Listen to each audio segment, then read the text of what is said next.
Ayan, good morning mga kuys.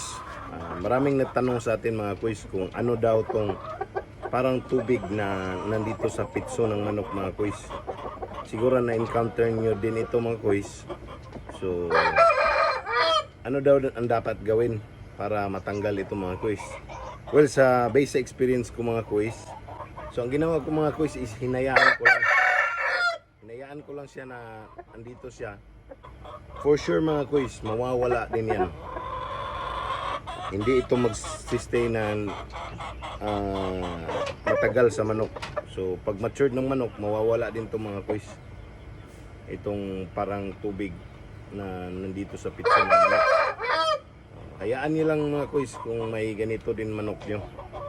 Time will come, mawawala din to. Huwag nyong susugatan or i-attempt na kukunin kasi masusugatan yung manok.